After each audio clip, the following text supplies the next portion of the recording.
Hello, ALS learners! Kumusta? So, maraming salamat sa inyong pagtangkilik sa ating video noong nakaraang quarter, first quarter.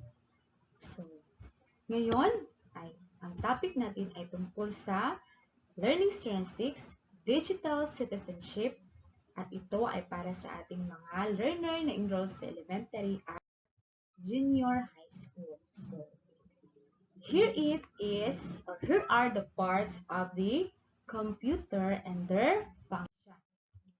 So, the 9 parts of the desktop are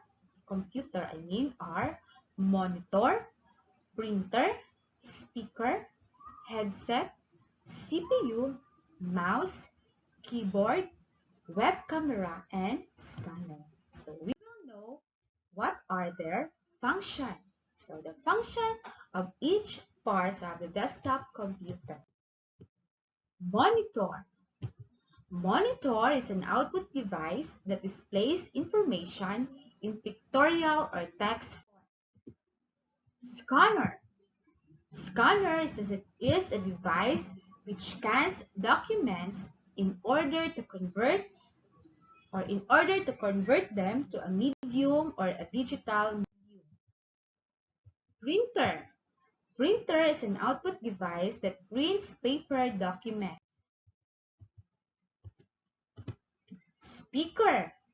Speaker is used to connect a computer to generate sound. Headset.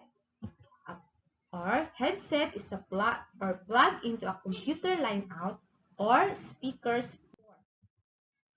CPU or Central Processing Unit. It is a primary component of a computer that processes instruction, or it is called the. So we have also the parts of a CPU. We have power supply, DVD room drive, main board, CPU fan, RAM, VGA card, sound card, hard disk, and the case. Mouse. A mouse is a handheld pointing device that detects two-dimensional motion relative to a surface. So that is a picture of a mouse. We have there a cable, wheel, left click or right click.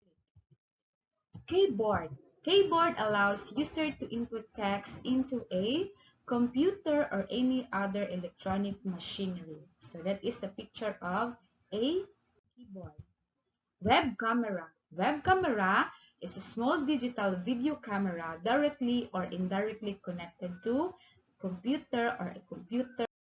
Okay, that's the all parts of a desktop computer and their function. I hope you've learned a lot from our discussion today. So from Learning Strand 6, Digital Citizenship, and it is for junior high school and elementary. Thank you so much, learners. Bye-bye.